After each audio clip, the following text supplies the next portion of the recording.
Many of the islands are the shells of once active volcanoes, which have lain dormant for centuries.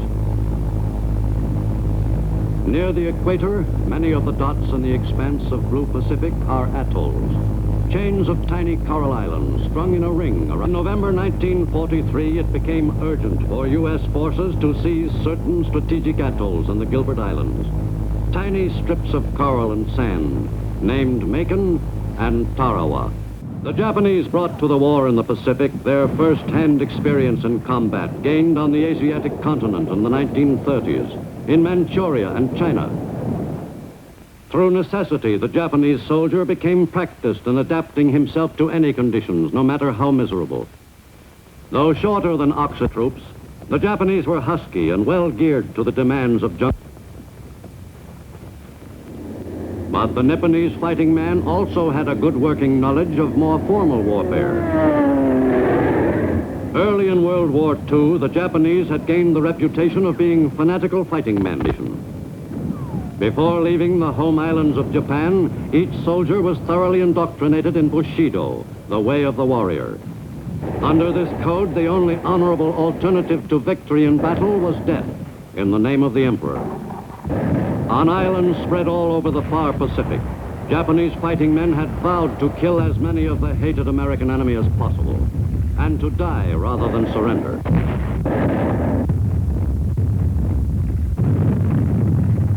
This fanatical will to die on the part of the individual Japanese fighting man was to make of the Pacific War a series of bloody engagements, stretching across thousands of miles of ocean to the shores of Japan itself.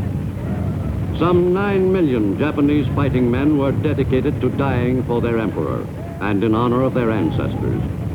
During World War II in the Pacific, many were to have that opportunity. At Quebec in August 1943, the state of the war was assessed by the Allies, and some basic agreements for the further prosecution of the war were reached. With relation to the war against Japan, Allied leaders concluded that it must be stepped up, and that it was advisable to begin at once a new avenue of attack through the Central Pacific. That important decision was to hasten the end of the war with Japan. In the Central Pacific, the Gilbert Islands were the first objective. Seizure of these islands on the equator was a necessity if the Central Pacific route was to be pursued successfully. The most urgent need before final planning of the operation began was for up-to-date air photographs of the islands. These indicated that the enemy was thoroughly entrenched in the Gilberts. One atoll, Tarawa, had been turned literally into a fortress. The enemy had transported heavy guns to the atoll and had carefully constructed defense positions. Navy photo reconnaissance officers realized at once that this would be no routine operation. Tarawa looked like a ring of steel. The next step in preparing for the invasion was to soften up the targets in the Gilberts, as well as neighboring islands with airstrips in the Marshalls.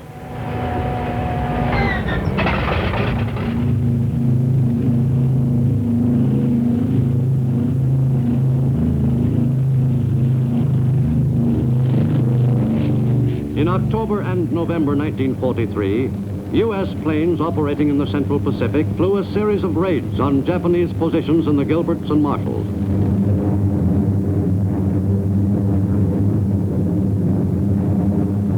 The crews were well prepared for opposition. It was apparent to all that the Japanese would fight stubbornly for their Central Pacific bases. The U.S. airmen were not disappointed.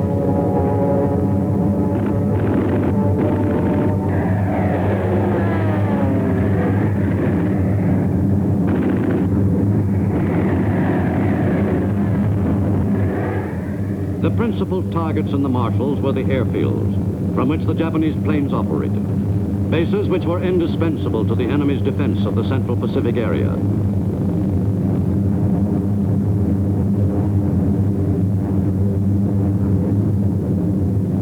The enemy's Marshall Island bases were visited regularly by American bombers.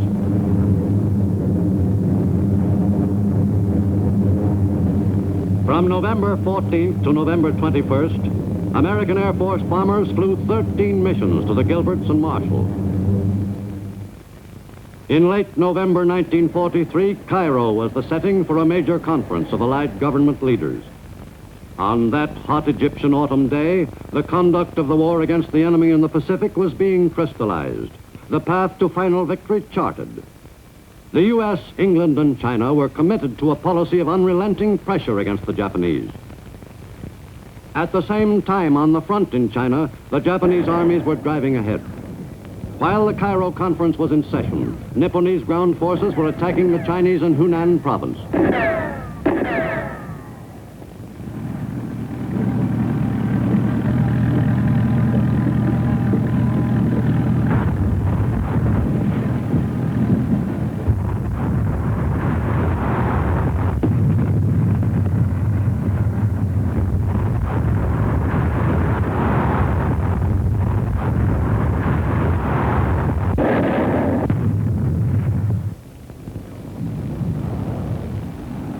In those same late November days in Russia, the Red Army was picking up momentum in its drive to roll back the Nazi advance. By November 21st, Russian troops had advanced beyond the shores of the Dnieper.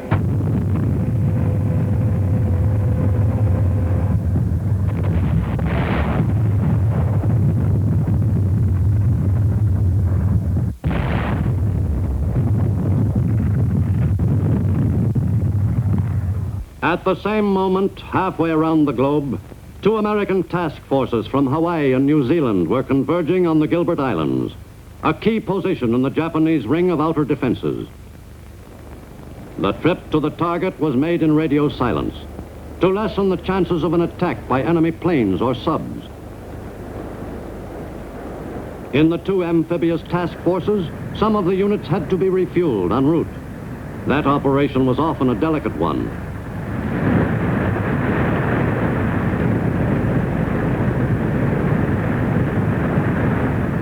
When a fighting ship needed fuel, the job had to be done, and promptly, regardless of what the weather was like.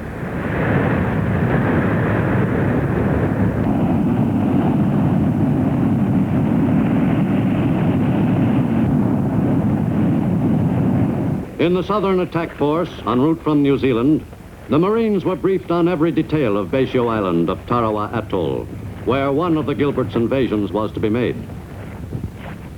These briefings were repeated so that every man would be well familiar with the island's topography and landmarks.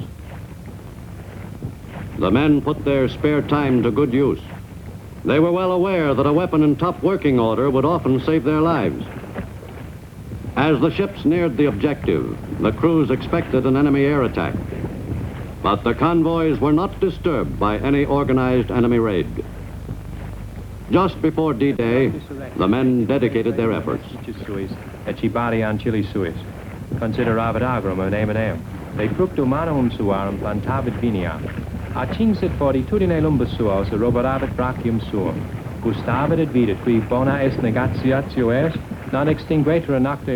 Soon after dawn on November 21st, 1943, the assault on the atolls began.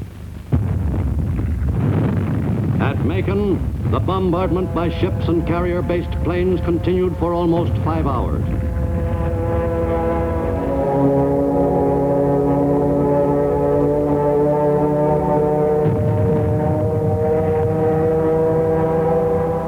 One reinforced regimental combat team, the 165th of the Army's 27th Division, was to make the attack against Macon. This was the first taste of combat for the men in the assault waves.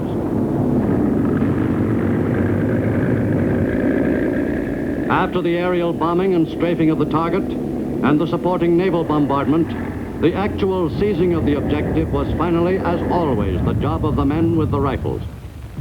The Army troops invading Macon had a 6 or 7-to-1 superiority in numbers and firepower. The soldiers landed against relatively light resistance. It became apparent that the enemy had not planned a strong defense of Macon against a sizable invasion force.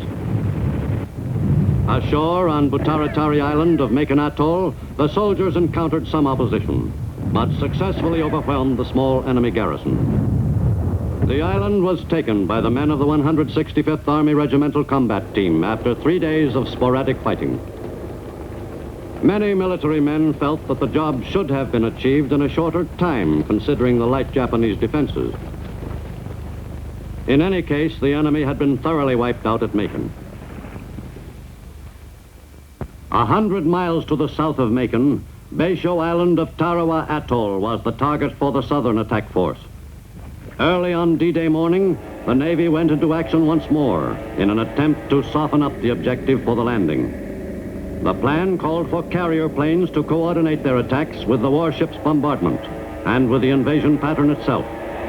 But the schedule soon became upset, and the confusion on the timing of various elements of the attack had a calamitous effect on the operation. The Navy shelled the target island of Beisho on D-Day morning for only 3 hours before the landing.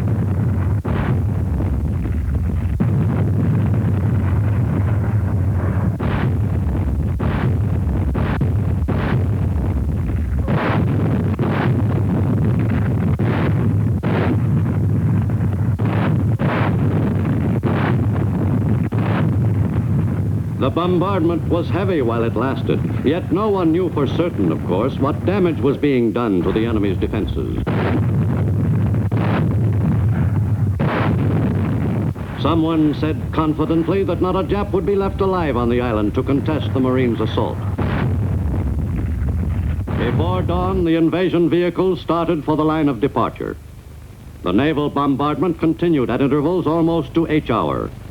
The first waves of Marines, luckily, were in amphibian tractors. Succeeding waves were in landing boats. At the fringing reef, fate and the tides were against the Marines and the boats. The tide was lower than expected, and the boats were not able to clear the reef. Thus, a great percentage of the assault force was stuck 500 yards from the beach. Fortunately, the amphibian tractors, which carried the first assault waves, climbed right over the reef and continued into the beach.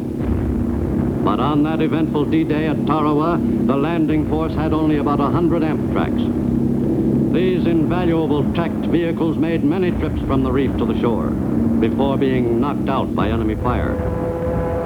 As each hour neared, carrier planes strafed enemy positions.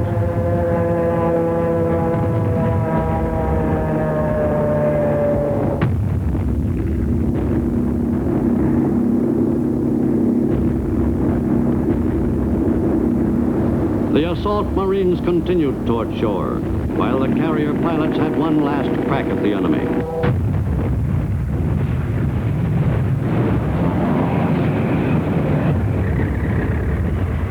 At 9:10, the Marines of the 2nd Division landed on the enemy's fortress. The fight for a foothold on the tiny beach of Tarawa was tougher than anything the Marines had ever faced. Casualties were very heavy. This was the first Pacific invasion which was vigorously opposed on the beach. During those first bitter hours, it grew readily apparent that the fight for Tarawa was to be a battle of epic proportions. Of the hundreds of Marines who had been forced to wade into shore from the reef, many were cut down by the enemy's fire. But none had hesitated. Those who died were killed moving forward against the enemy.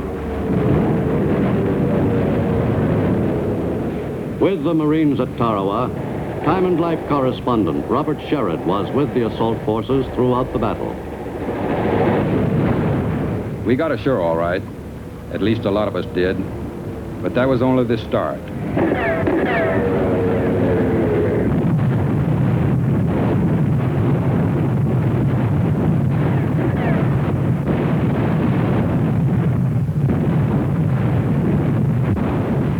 Except for our tiny beachhead, the enemy held the rest of the small island. They had to be dug out of their pillboxes and bunkers. We calculated that the chances of a man being killed or wounded within the hour were about 50-50.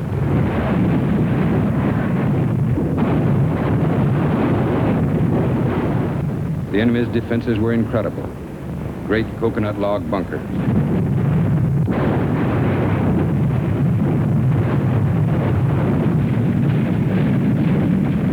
The job of getting the Japanese inside was left to the men on foot, men with rifles, grenades, and flamethrowers.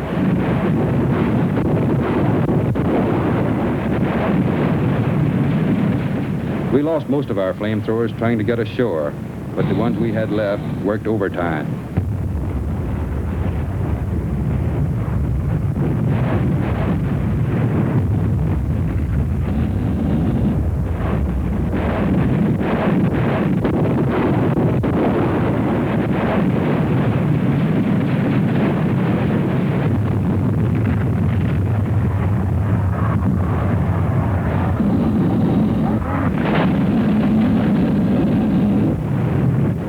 There was no such thing as a rear area in this battle. The enemy was always only a few yards away.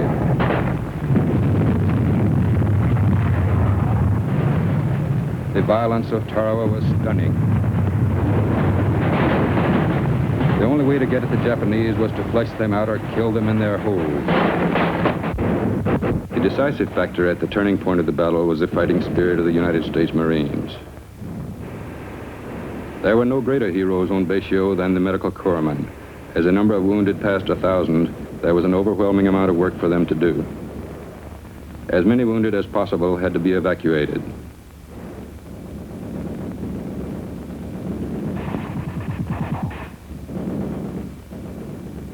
The final count was 2,101 Americans wounded in action.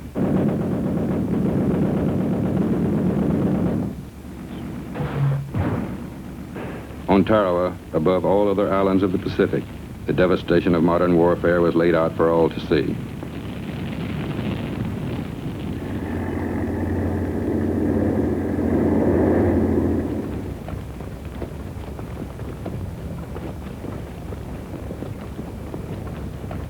There was some mopping up to do, as always after a battle.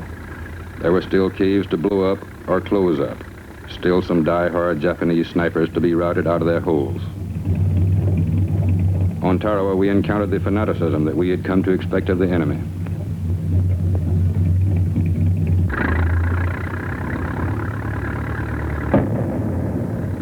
"4,500 Japanese were killed on this tiny, stinking island. Altogether, only 17 Japanese surrendered, less than 1/2%. In addition, 129 Koreans gave up. They had served as laborers, but doubled as riflemen. The enemy soldiers always seemed surprised when they found that we didn't kill prisoners. Judging by the nature of the enemy as we had seen him in action, the road to Tokyo, still some 4,000 miles long, would be a rough one. For every prisoner taken on Bayshio, we would find hundreds of thousands of fanatical Japanese between Tarawa and Tokyo who were ready to fight to the death. The battle on this sandy square mile was the toughest single fight in the 167-year history of the Marine Corps. Whatever lay ahead, the lessons learned at Tarawa would prove invaluable in future operations against other islands closer to Japan. On November 24th, at 1:30 in the afternoon, only 76 hours after the first wave stormed the beach, the island was declared secure.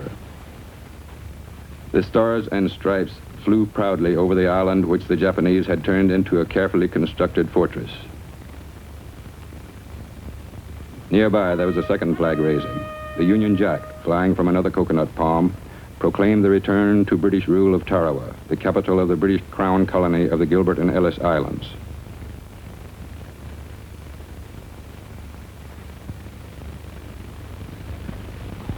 Two Marine generals named Smith, Holland and Julian, inspected the ruins. In one brief battle, 1,000 American Marines from a single division had given their lives so that other Americans on other enemy beaches might live and fight their way on across the Pacific.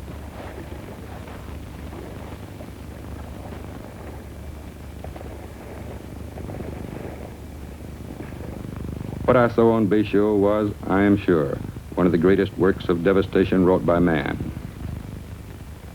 The enemy had boasted that he could hold this island against the Marine Corps.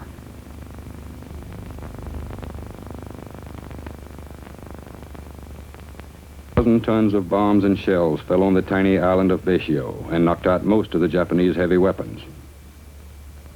But in the last analysis, credit for the job of annihilating the enemy on Tarawa must go to the Marines who stormed ashore against deadly rifle and machine gun fire and fought the enemy at arm's length. Of the men who died here in glory, none died in vain, and all Americans can forever be proud of the name of Tarawa.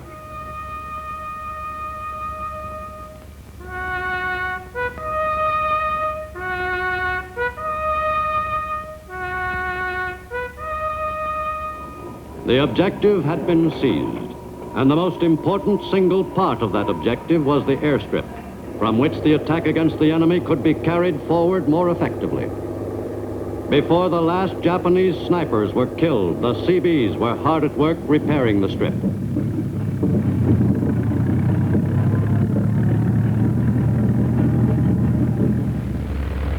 The same day the island was termed officially secure, the first carrier-based fighter, a Hellcat, landed on the island.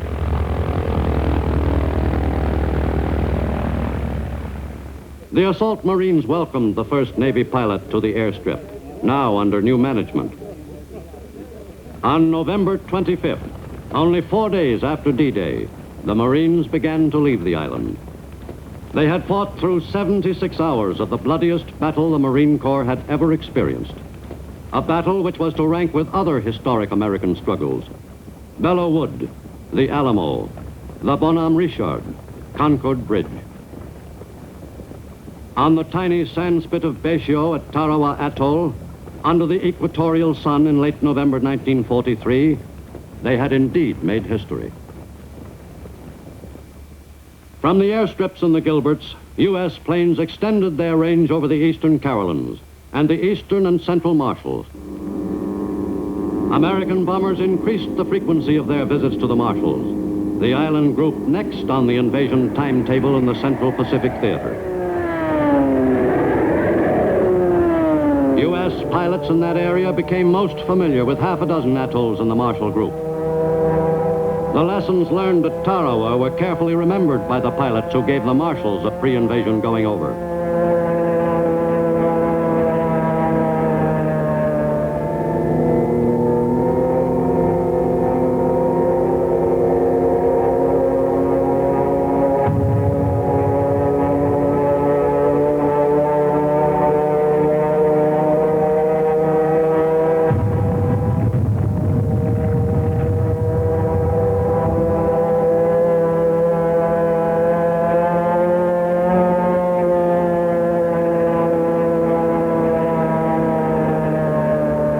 And the lessons learned at Tarawa in the Gilberts were to save the lives of thousands of Americans as U.S. forces pressed the attack on the road to Tokyo and final victory.